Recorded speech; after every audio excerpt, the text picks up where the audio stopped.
and I would appreciate, Minister, if you followed up on that and come back to me, please.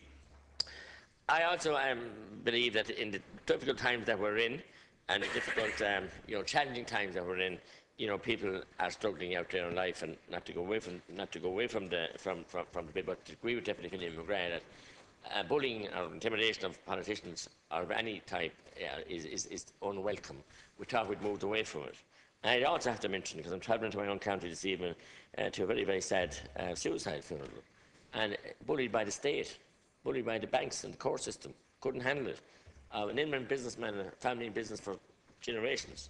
And there is, we can look closer to home and see what's going on with the banks. We've had a case in Wexford recently of awful violence perpetrated on a family. And, we have to be and we are trying to reflect a modern society in this bill.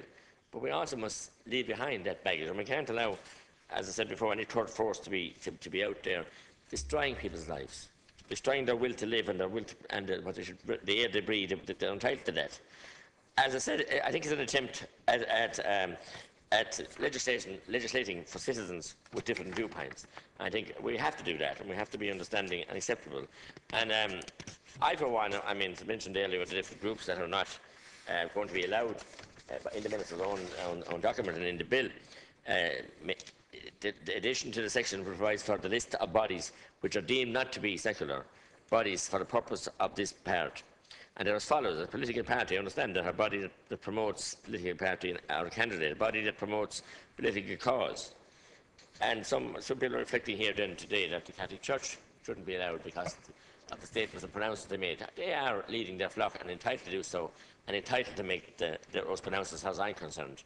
And I'm only speaking for myself. And I'm saying that also, for a long time I won't forget the hostility that I received outside the gate of this House 3 weeks ago when we were speaking speaking here on the bill, Deputy Dail's bill.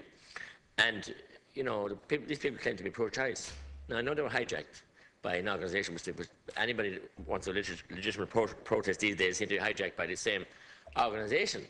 But the hostility and the vitriol, and from people that claim to be pro-choice, I was shocked and quite frightened, to be honest as well. But we get used to that, I suppose. But I was shocked because coming from being so-called pro-choice, I couldn't believe the animosity that was there for people that chose to differ.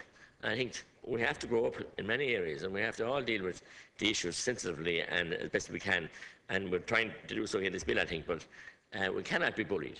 We cannot be intimidated. We must have open and free discourse and debate and be able to act in this House according to our conscience and our beliefs.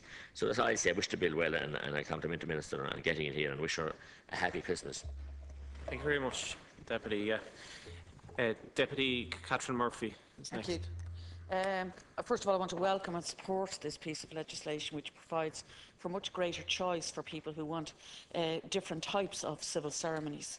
And the trends, looking at the Bill's Digest, they tell us that the trends over the last number of years, not that we need to buy the Bill's Digest to tell us this, have shown a significant interest in civil marriage ceremonies, and the bill will permit a much wider range than currently are provided, which are, as was said already, only currently provided by the HSE, who only work between Monday and Friday, which is pretty amazing stuff, given that, obviously people that attend weddings and that will obviously taking days off becomes expensive and all the rest of it, and I think that really needs to be tackled in its own right.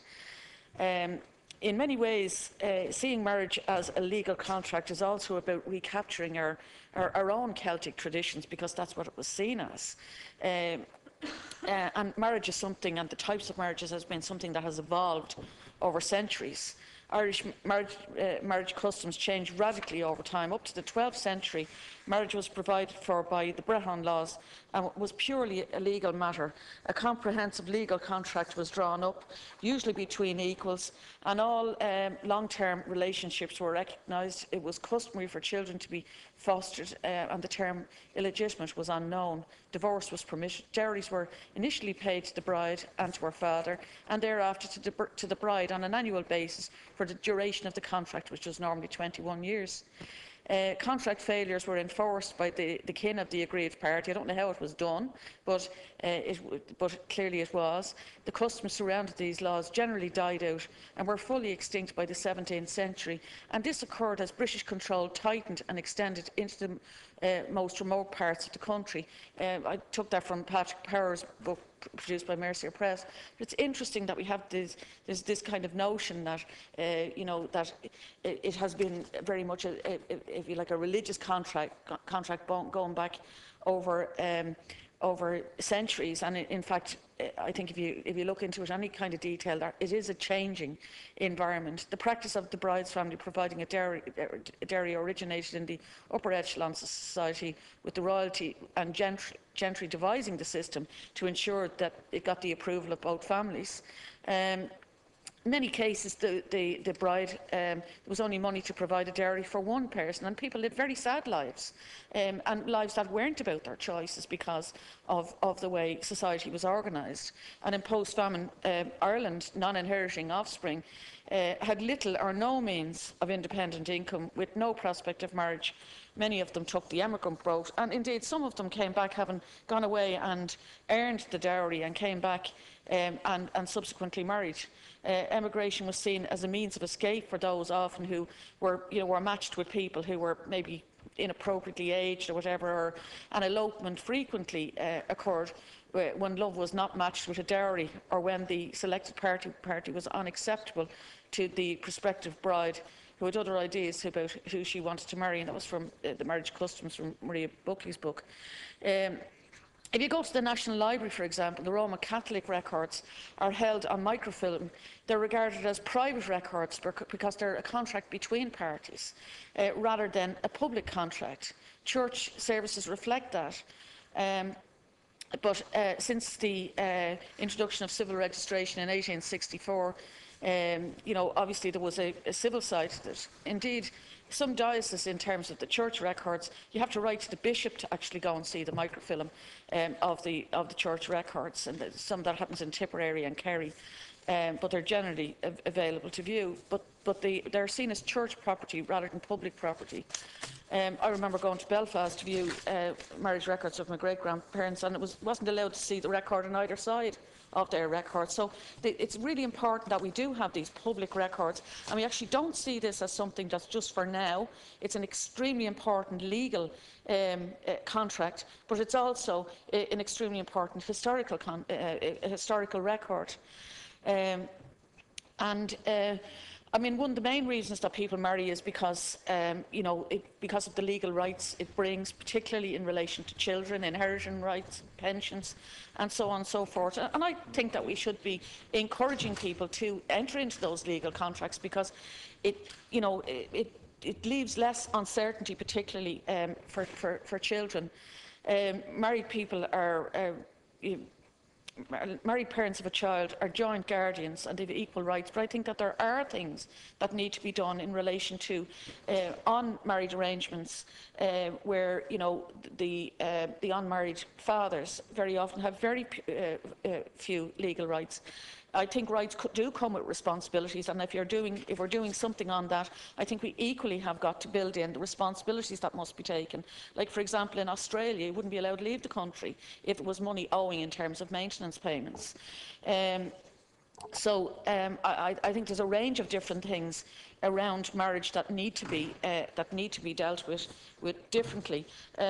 Just taken from a newspaper, the Irish Times, earlier this year, they were reporting from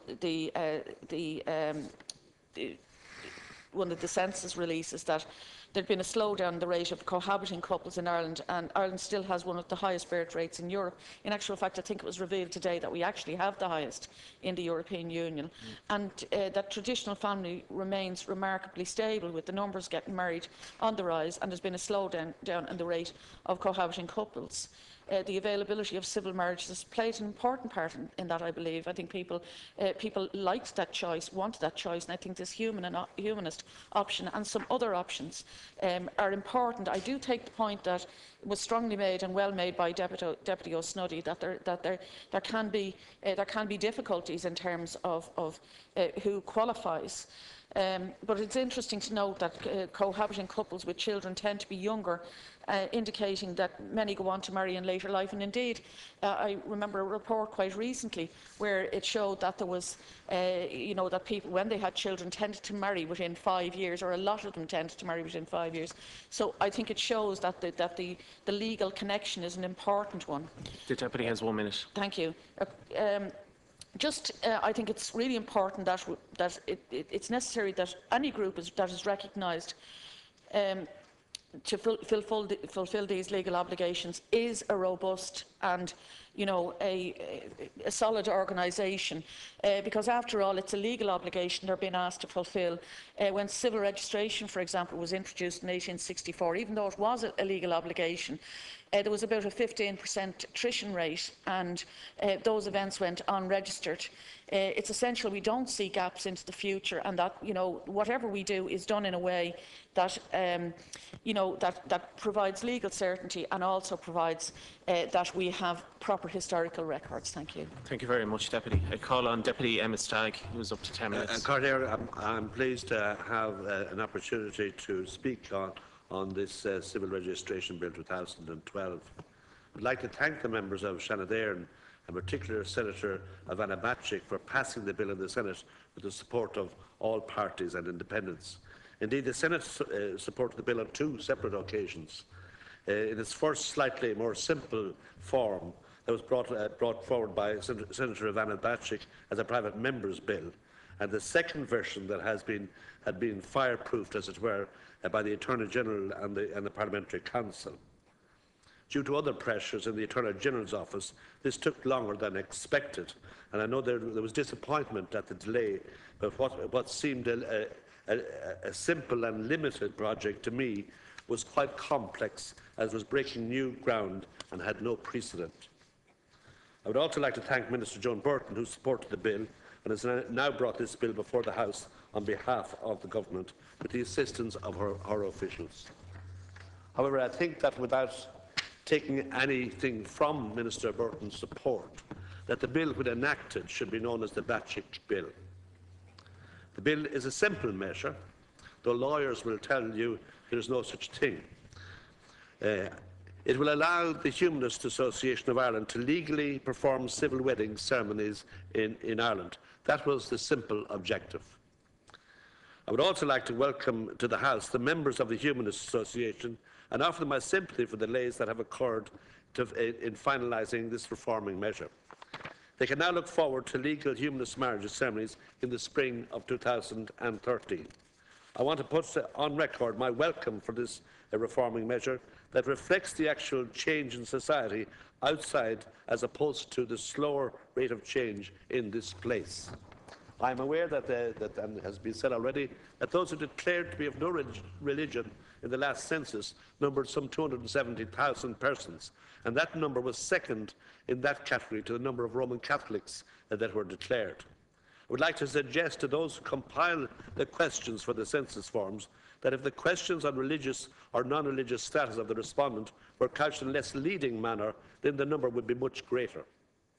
Previously, apart from the HSE registers, only religious groups were authorised to perform legal marriage ceremonies, and this measure will be the first time to add a circular body or a non-confessional ethical philosophy group to that list. It is absolutely right in a modern republic that all strands of society are recognised and accommodated. The bill will accommodate differences in our laws and will show that we can be and are an inclusive and respectful of difference. I wish to acknowledge that I have received correspondence from Mr Michael Nugent, who is Chairman of the Atheist Ireland, pointing out how the bill could be improved to be more constitutionally sound. I appreciate the points made, but would suggest that the simple objective in this case is met by the bill as it stands, namely to add a Humanist Association to the list of those who can perform legal marriage ceremonies in Ireland.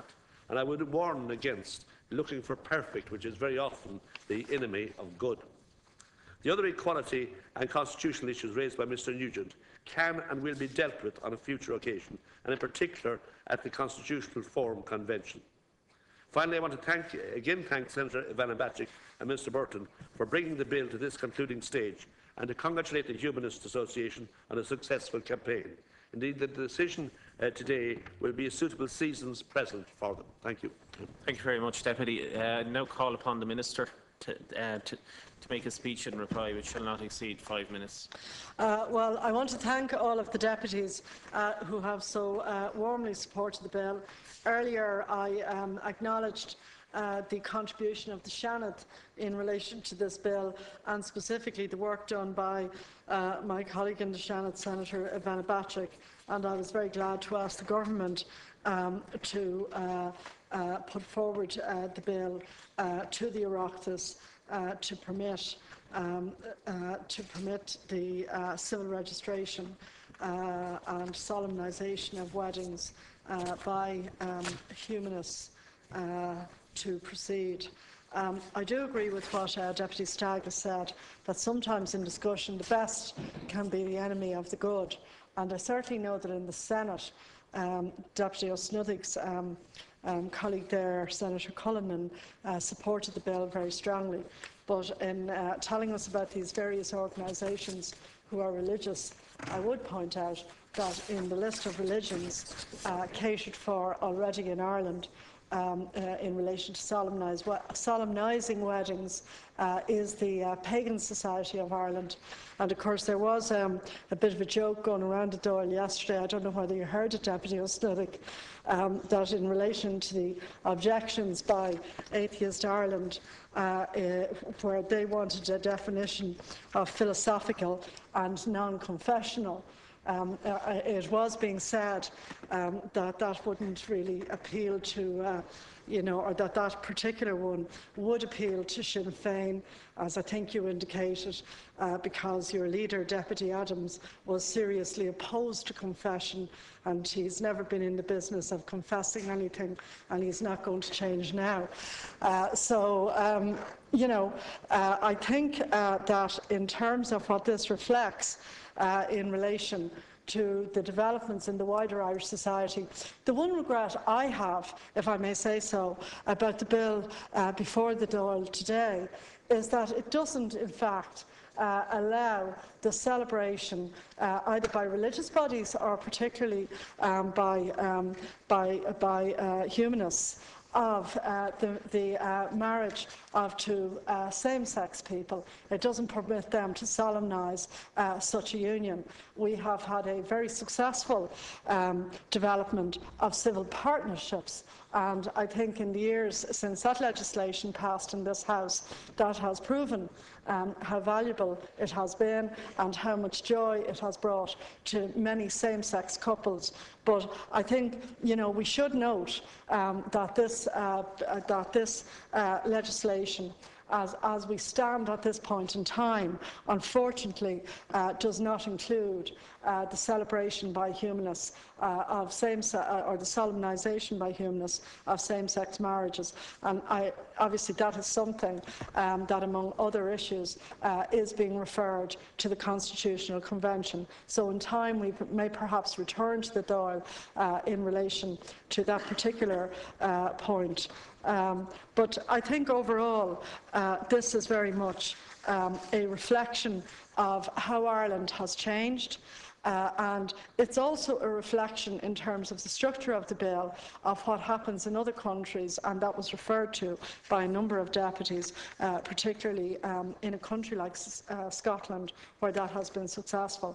And like other deputies, I have attended many ceremonies conducted by humanists, particularly marriage celebrations, and even more so funerals, and I have to say they have been conducted with great dignity and ceremony and respect, and bearing in mind that marriage is about celebrating two people stepping out into life together.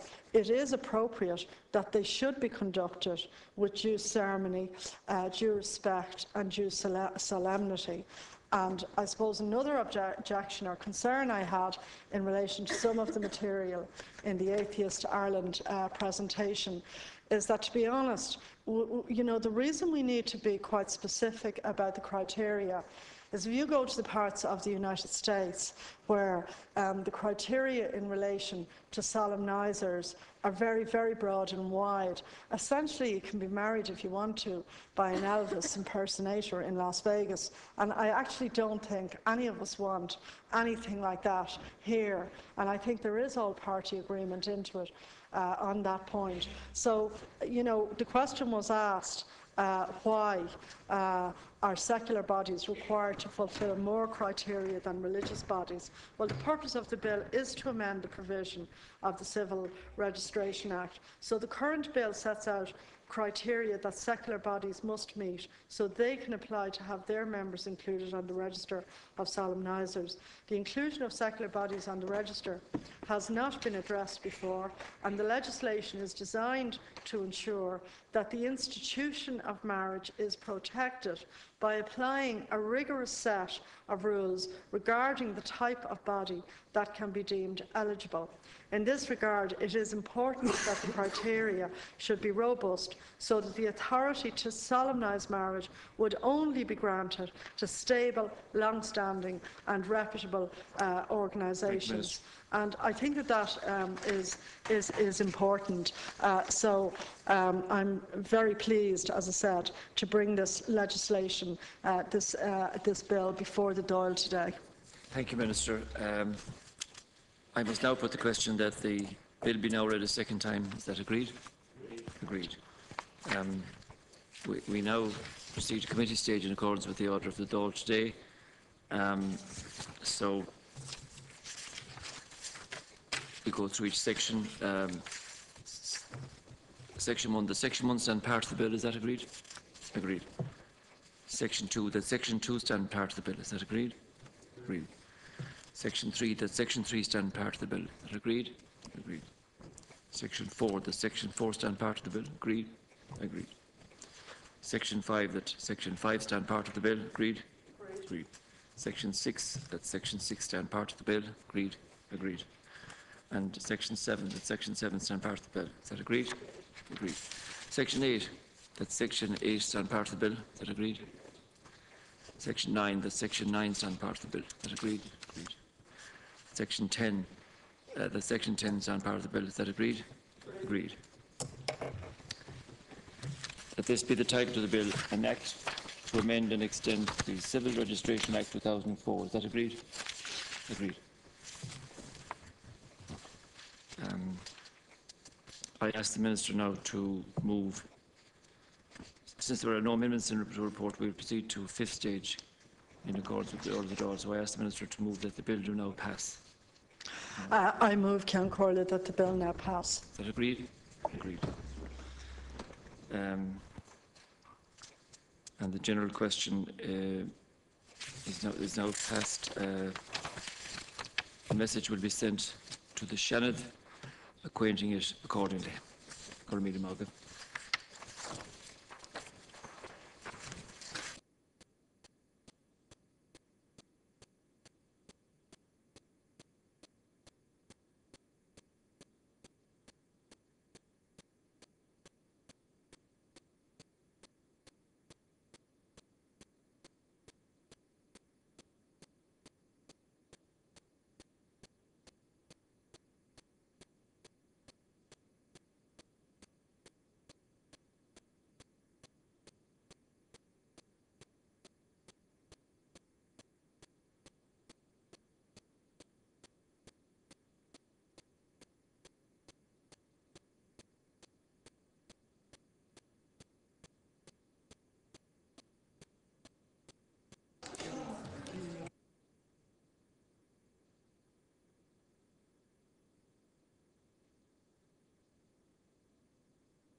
Thank you, Minister.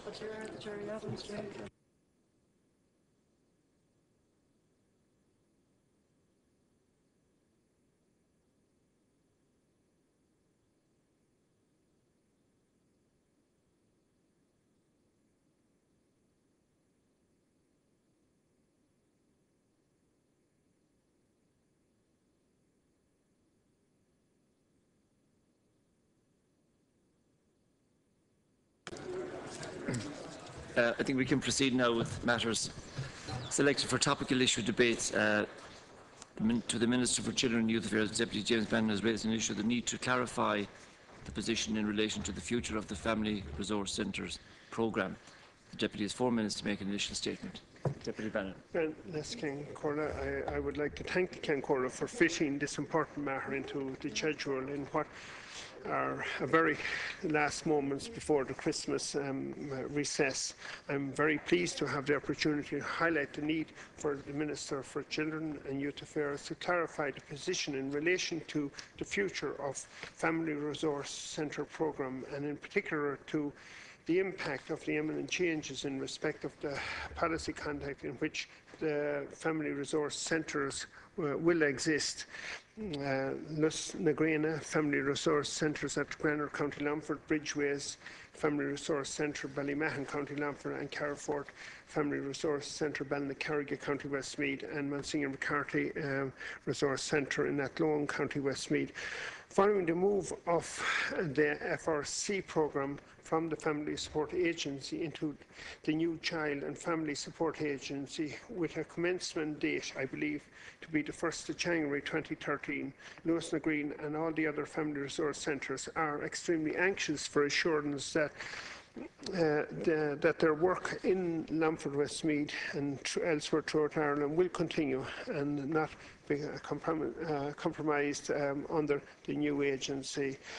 Lus Nagrena, in common with the other FRCs, experiencing increasing demand for their services, while budgets are being reduced year after year, and didn't start with this government, I must say.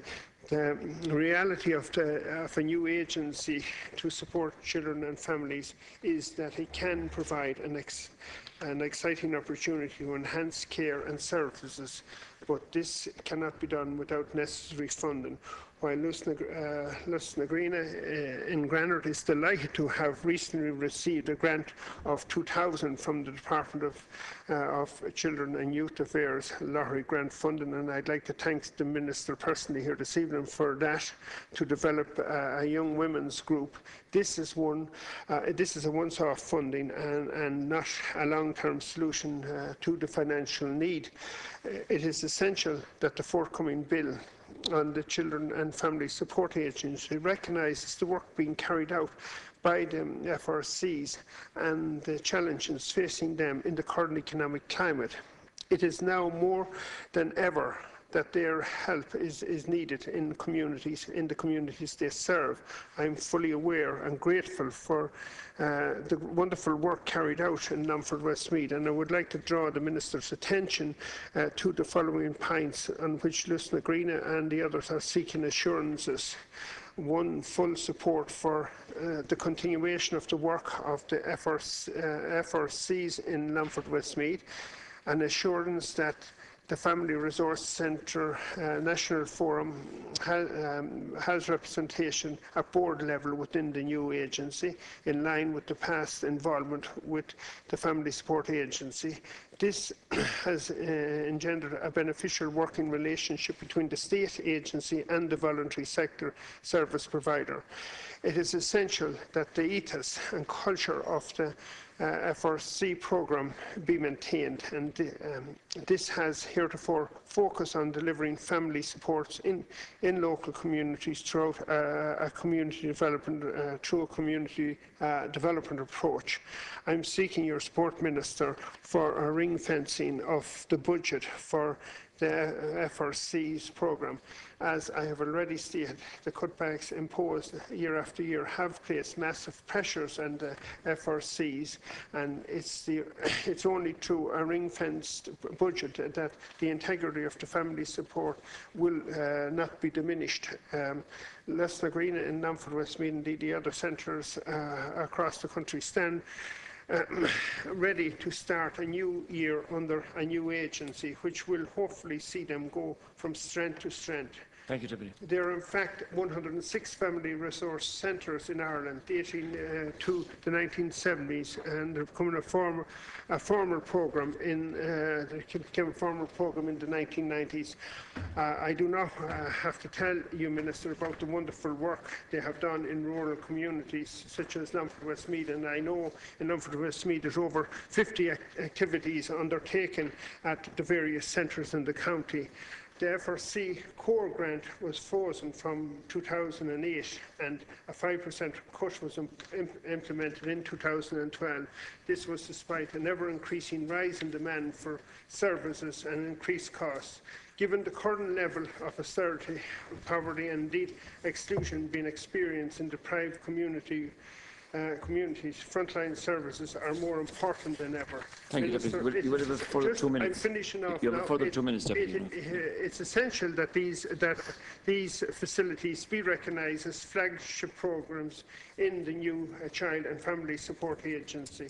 The FRC is having its own programme, budget management, data collection systems and a community of policy and practice, so that it may continue its work for our communities in the harsh reality of the current economic and indeed social climate. I now call the Minister of Children and Youth Affairs. Thank you, Deputy Bannon. Thank you for raising this issue. You can certainly reassure the local family resource centres on whose behalf you've raised this issue here today, Deputy Bannon, that their future will not be compromised and in fact will be supported under the new agency.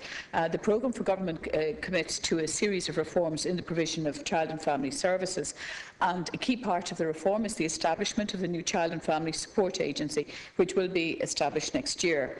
We've recently approved the heads of the Child and Family Support Agency Bill, and there is a priority drafting of the bill, and the preparations are being prioritised so the agency, the new Child and Family Support Agency, can be established in 2013. And from the beginning, that agency will have responsibility for a range of services, including child welfare and protection services, and also it will have the HSE, domestic, sexual and gender-based violence services, and also the Family Support Agency, as well as the, as I've already said, the child welfare protection aspects that are currently operated by the HSE.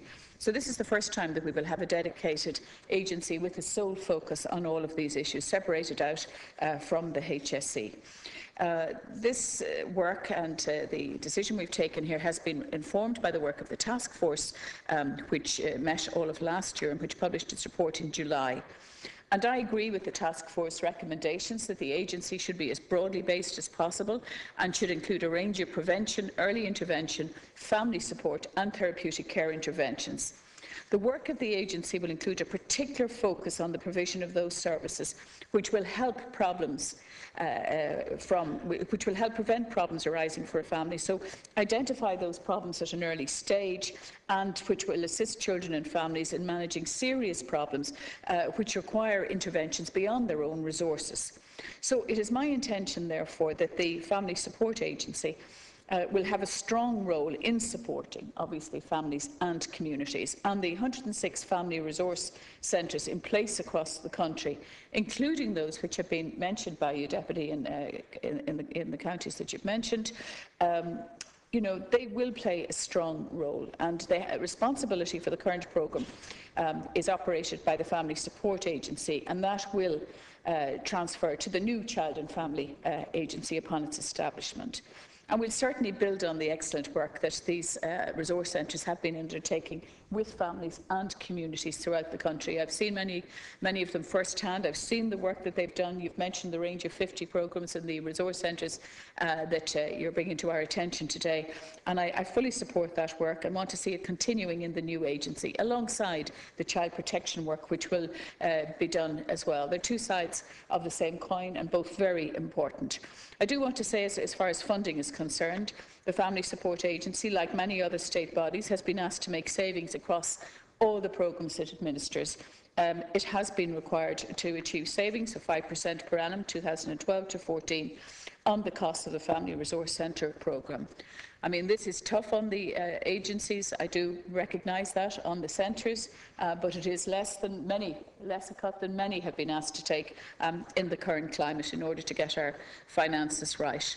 The Family Support Agency has written to the Family Resource Centres, advising them of the reduction in funding and the need to plan for this change. And as I say, I am aware of the challenges that the reduction in funding raises for the family resource centres throughout the country, who do have huge numbers relying on them, and I do know increasing numbers as well. The Family Support Agency has not stipulated, however, how the centres should apply the revised level of funding. They have been asked to focus, for example, on the scope for greater efficiency and for a reduction in the administration and overhead costs associated with the day-to-day running of the centres, with the objective of supporting as far as possible the services that the centres provide to families and groups at local level. I will conclude, Deputy, by saying that the work in the Family Support Agency and the Family Resource Centre programme will form an integral part of the new agency that we are developing and which will come into being next year.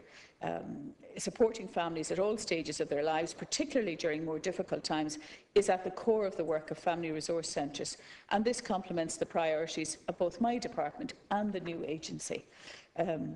The new agency and the wider transformation of children's services represents the largest and most ambitious area of public sector reform embarked upon by the government. It's a huge piece of public sector reform in terms of delivering services. Its establishment will bring a dedicated focus to child protection, family support and other key children's services for the first time in the history of the state. It's long overdue, in fact, and I do believe it will in time contribute hugely to the transformation of what are essential services for families and communities. Thank you, Deputy Brennan has 2 minutes for a supplementary statement. I'd like to thank the Minister for response. But however, in the spirit of Christmas, it's not just quite the gift I hope for. In the fourth last paragraph there, she stated that the Family Support Agency has written to family resource centres advising them of the reduction in funding and the need to plan for change. But I understand there's nothing permanent except change, and indeed I understand that the demands on the state coffers are way beyond the demands being placed on them, is my opinion. Not strong enough of an excuse, Minister. However, I know you're constrained by the finances. Aside from funding, Minister, you have made some concessions here this evening, but not enough for me to be satisfied. And indeed, I will continue to lobby the government and yourself for the centres in Longford Westmeath until their society change and benefits are fully recognised and indeed fully rewarded, because I know the work, and I have visited those centres, the huge amount of work they have done and how beneficial they are to rural deprived communities, and being penny wise and pound foolish as in savings in the short term to face, you can face far greater costs down the road if it's a thing that we down the road, and I don't think that it makes good economic sense. So I have no doubt, I have every trust and confidence in the Minister that she will do a good job, and I hope on our next visit to Longford Westmeath, I hope that she will give us time to visit some of the centres in my constituency, the great work they're doing, and meet the people at the coal face of services in Longford Westmeath, and the people who have benefited greatly from the services services over the years. Thank you. I now call on Mr. Thank you, State for Minister. a concluding statement. 2 minutes, Minister. Yes, well, I can only agree with the Deputy in terms of the value of the work that's been done. However, I do think a core part of delivering our services is to reform certain aspects of them as well. And when I said that it was up to the agencies, the local family resource centres, to figure out how to deal with these budget cuts, I do think that they need to look at the areas that I have mentioned. But having said that, the most important thing, of course, for us in government is the national finances should be in order, and that we get back to economic growth. And when we're in that position, certainly the family resource centres and the frontline work that they do are one of the key areas, I totally agree with you, where we should try and develop the funding and the programmes, because it's very important. They are reaching out to families at an early stage. Early intervention makes economic sense as well as personal and social sense for the people who receive the services. So I hope you understand the situation that we're in. We do have to take the kind of action I've outlined to you, but this is also a period of opportunity for the family resource centres with the new alignment in the new agency, and I think that will be to the benefit of their work, because it will bring a coherence to the work at local level between the child protection services and the family support work that's going on in communities. And I think that alignment is really necessary in terms of giving good services to children and families. So thank you again for raising this issue, and certainly be very happy to continue to visit the family resource centres throughout the country and in your constituency. Item number 2, the proposed closure of Stepaside Garda Station, County Dublin. Deputy Shane Ross has been given permission to raise this issue, and the Deputy has 4 minutes for an initial statement. Deputy Ross. Thank you, Councillor. Councillor, the closure of Stepaside Garda Station, the announcement of it, took the people of Stepaside and the surrounding area by surprise just about 2 weeks ago. It was a huge shock to them. This area covers about 18 to 20,000 people, and the area will be without a Garda station now between Dundrum and Enniskerry as a result. I have to declare an interest here. I was brought up about 500 yards away from this Garda station, and in the days when I was brought up there, it was the centre of what was a very small community at the time. It's now the centre of a very large community, which is extraordinarily surprised and unanimously and universally upset by the fact it's going to close, because it's such an important part of the lives of people, young and old, in this area. We held a meeting about this in Kilturnan a few days ago, and what was so striking about it was that there were people of all ages, from all areas of life, who feel that they depend upon the local Garda station as part of their community. There were also there members of the Gardaí who spoke against this closure, saying that it would be very difficult, far more difficult, to police the area if this station is closed down next July or at any other time, because the area, Stepaside, includes the post office, it includes a lot of shops, it has been expanding enormously in recent times, and the area that will need to be policed will include Sandyford, the Leopardstown Shopping Centre, Carrickmines, the Carrickmines Retail Park, Glencullen, and this area also has a rural aspect. And it's very, very important for people who live in the Dublin Mountains and around the Dublin Mountains, the area of Glencullen and Barnacullia, that they do have a local Garda station. And they feel that they will not be properly served if this service goes to Dundrum or Blackrock.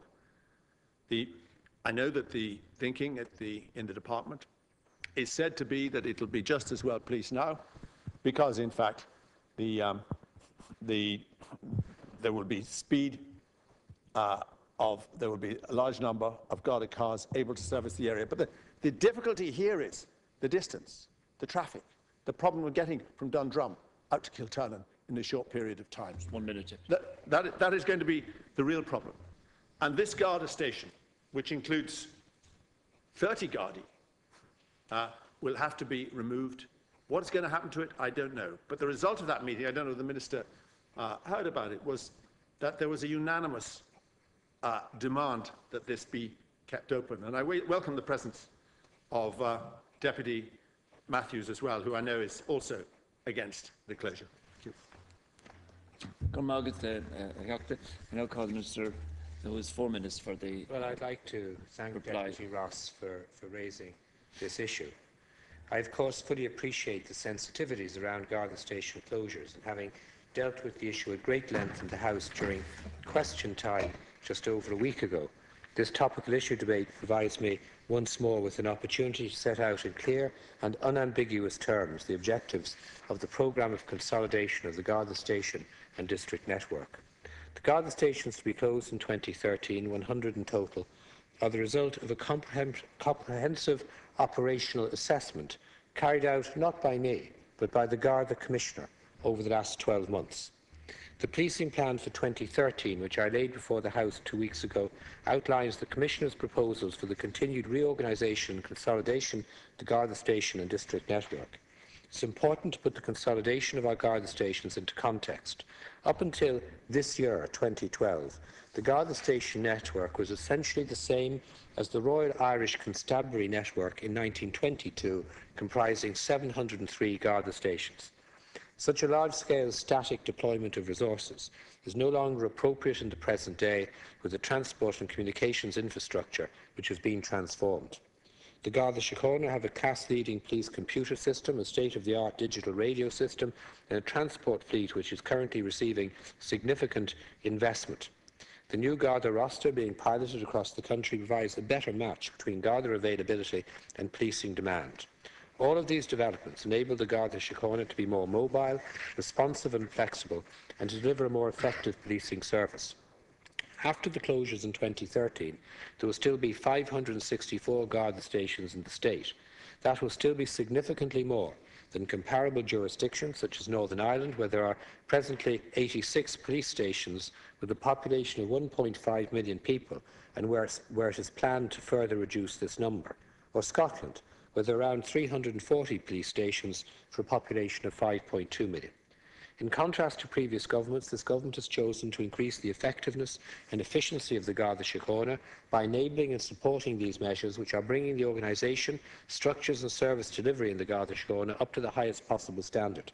The objective of consolidating our network of stations is to ensure efficient and effective policing. This strategy is actually working. Smart policing is not simply about bricks and mortar. It's about community policing and the visible presence of Gardaí on our streets. 39 Garda stations around the country were closed in 2012, and as a result of this and other measures, over 160 Gardaí were freed up for frontline operational duties. The consolidation of the stations will also mean that where they are state-owned, they will be available for alternative community use or disposal. Having set out the general context, I would like to turn to the specific situation in Stepaside. Stepaside is in the Blackrock district in the Dublin Metropolitan Eastern Division. It's approximately 8 kilometres from the district headquarters at Blackrock Garda Station, 6 kilometres from Dundrum Garda Station. There are 34 members of the Garda Síochána assigned to Stepaside. The Commissioner has indicated that these members will, insofar as possible, remain in the Blackrock district and will be transferred to Dundrum Garda Station.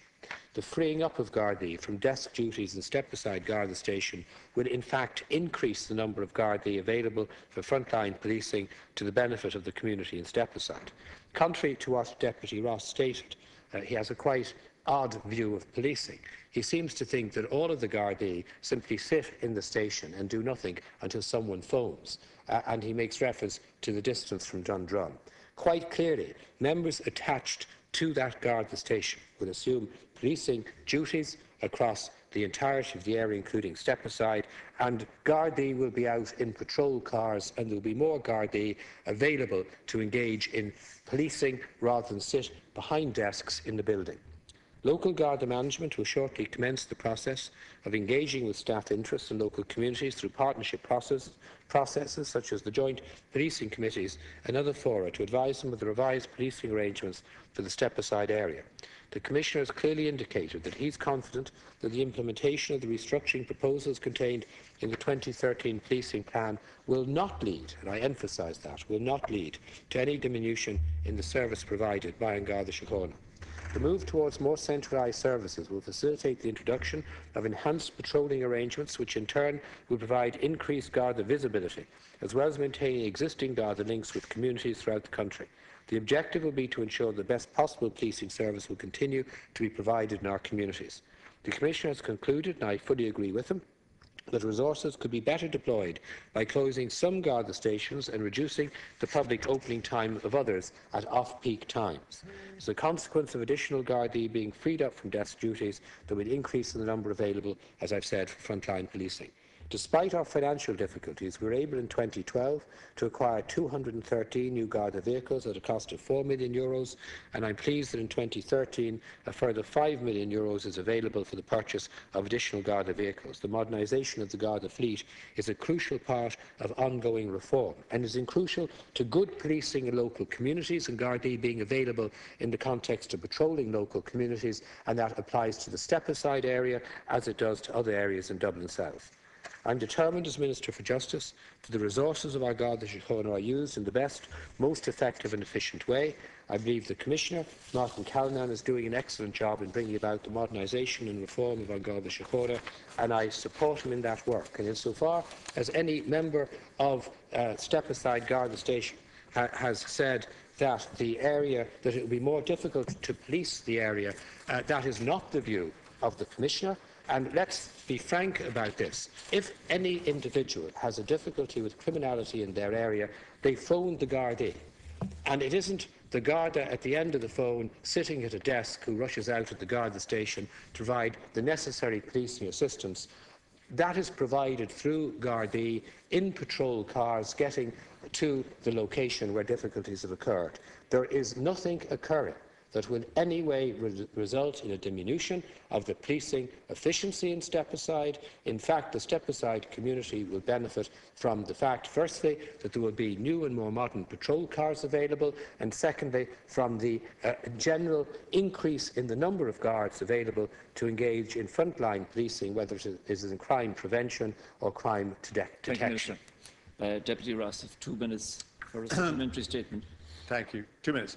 Thank you. I don't know whether the Minister has ever driven from Dundrum to Step-Aside in the rush hour, or from Dundrum to Kilturnan in the rush hour.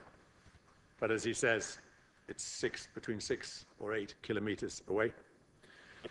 And the problem about moving people further away is it means that they're not necessarily going to be able to reach the scene of a crime as quickly. That's common sense. And the problem about the attitude of the Commissioner and the attitude of the authorities on all these matters is that we always get explanations which are in terms of structures and in terms of vehicles. Sure, the Gardaí are going to spend more time in their cars. But this debate is about people. And this debate is about communities. And it really is no accident that 350 solid people turned up, fearful of the loss of a pivotal part of their community last Monday night. And they did so because they see the local Garda office, the local Garda station, as part not only of their protection and their security, which undoubtedly it is, but also as part of the community. Part of the fact that they have Gardaí in their area who they talk to, and one of the Gardaí said quite specifically, he said it's so important that you have Gardaí in the area because of children, so that children grow up to see them on the beat, walking around the area, belonging there. And it's belonging there that's so important, so it's part of them. And I'd say this to the Minister. I understand the argument he's making in terms of structures, but it's meaningless in terms of people. It's meaningless in terms of what people feel about their community and what the people of Step-Aside and the surrounding area feel is being removed from their community. And what I'd ask him is this.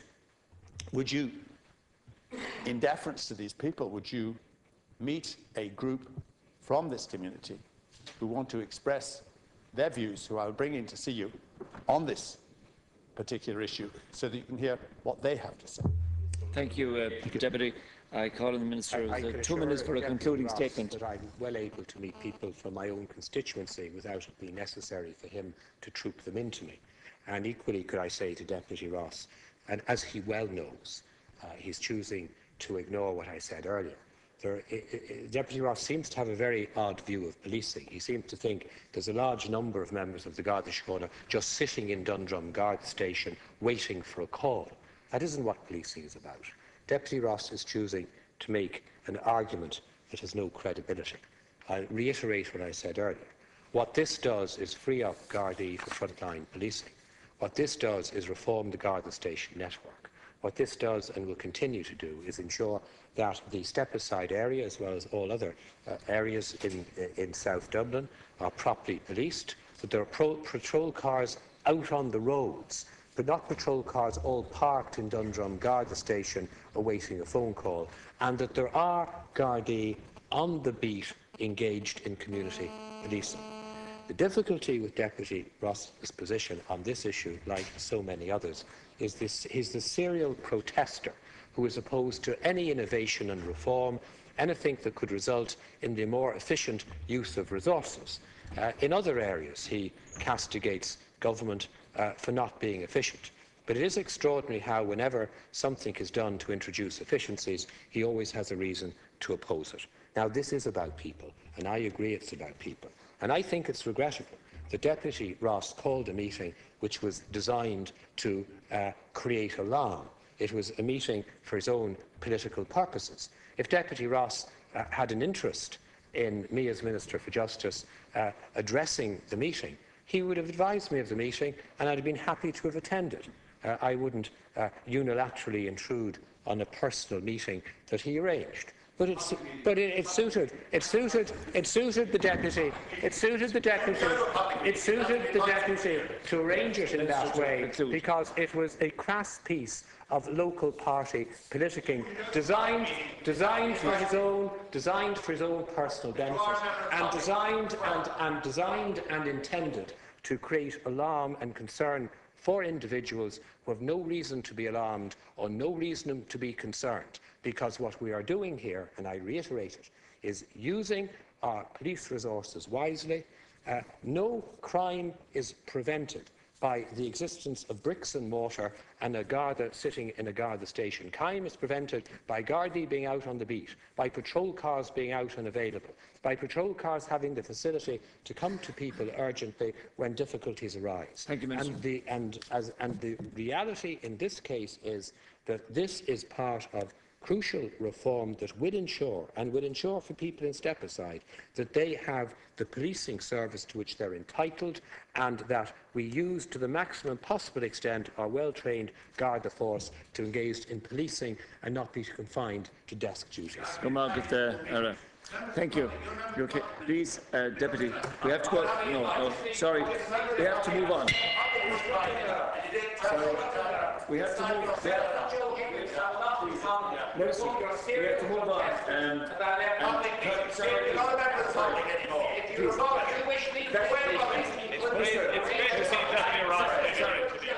Can I ask the Minister, is he taking numbers 3 and 4? You're taking numbers 3 and 4, Minister. Sorry, please. Yeah. The Minister is taking the next 2 items. Yeah. Okay. All right. I call Deputy Timmy Dooley for the next item, the need to publish the positive ageing strategy. Deputy Dooley, you have 4 minutes, Deputy. Please, Minister. No, please. I